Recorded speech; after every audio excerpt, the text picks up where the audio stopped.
ခုဆိုရင်တော့ဖြင့်ကျွန်တော်တို့အီတလီကိုရောက်နေပါတယ်အီတလီမှာရှိတဲ့နတ်ဖျားတွေပါသူတို့နဲ့အတူတပ်ပုံရိုက်ဖို့ယူရိုပကိုတော်တော်လေးပတ်စံကုန်ခံပြီးတော့လာခဲ့ရတာဖြစ်ပါတယ်ရာသီဥတုရမ်းအေးပါတယ်အီတလီမှာအခုကတော့ဖြင့် Rome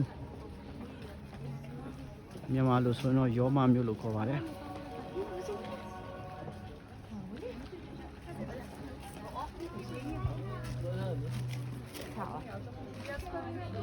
ဒီမှာပါ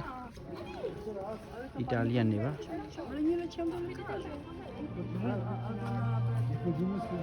Rome မှာရှိတဲ့ရဲတိုက်ကြီးတွေပေါ့ဗျာ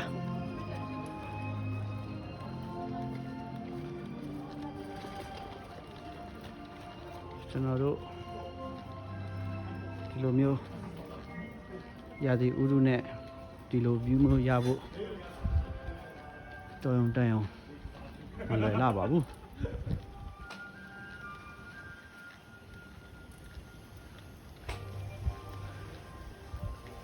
ထိုးပေါ်မှာနတ်ဖျားတွေစီဝေးလုပ်တဲ့ရုပ်ထုတွေရှိပါတယ်ဒီရုပ်ထုတွေနဲ့အမှတ်တရဓာတ်ပုံရိုက်ဖို့တန်းတန်းလောက်စူးစမ်းပြီးတော့ကျွန်တော်တို့အပေါ်ကိုသွားကြည့်မှာဖြစ်ပါတယ်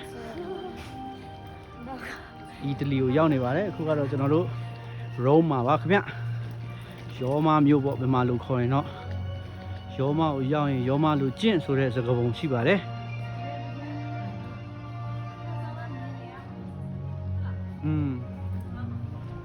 အခုဆိုရင်တော့ဖြင့် local အချိန်2နာရီခွဲပါဒီလိုမျိုးမြူတွေပုံဆိုင်ပြီးတော့နေပါတယ်အီတာလီယန်တွေတိတ်မရှိပါဘူးရာသီဥတုဒီလိုဖြစ်နေတဲ့အတွက်သူတို့တွေအပြင်အလောက်မထွက်ကြဘူးလို့ယူဆရပါတယ်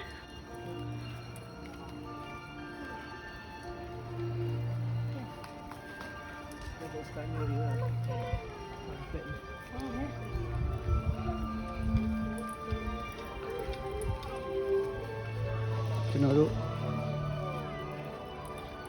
ဒီမှာတော့ဖြင့်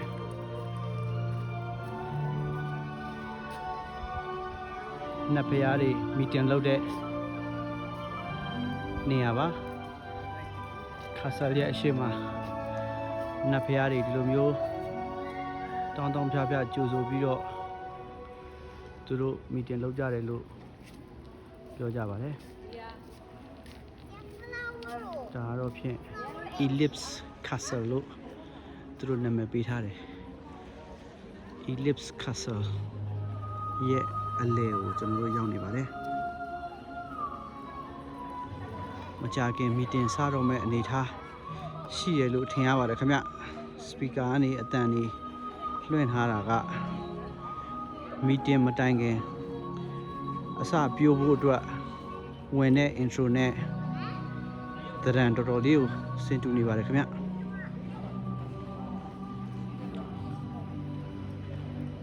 ထဲမှာဆိုရင်လေအမိုးတိုင်းစီလင်တိုင်းကိုဟောသလိုနက်ပြည်ရောက်နေတဲ့အလား decoration တွေလုပ်ထားပါတယ်ဒီမှာလဲနတ်ဖျားတွေမီတင်အတွက်ကြိုးစိုးနေတဲ့ရုပ်ထုတွေမြင်ရမှာဖြစ်ပါတယ်ဒီမှာဆိုရင်တော့ဒါ tourist တွေတော်တော်များများအမှတ်တရတပ်ပုံရိုက်နေကြတာပေါ့ဗျာကျွန်တော်မိမနဲ့ကလေးလေးအပါဝင်ပေါ့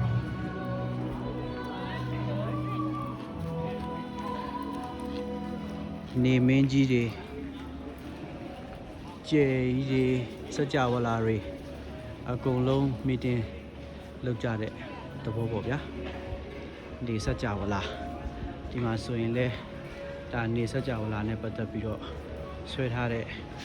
ပကြီးတွေမြင်ရမှာဖြစ်ပါတယ်location ကတော့ဒီလိုမျိုးပါပဲဟိုဘက်မှာနတ်ဖျားတွေထပ်ရှိပါသေးတယ်ကျွန်တော်တို့တစ်ချက်သွားလေ့လာကြည့်အောင်ပါ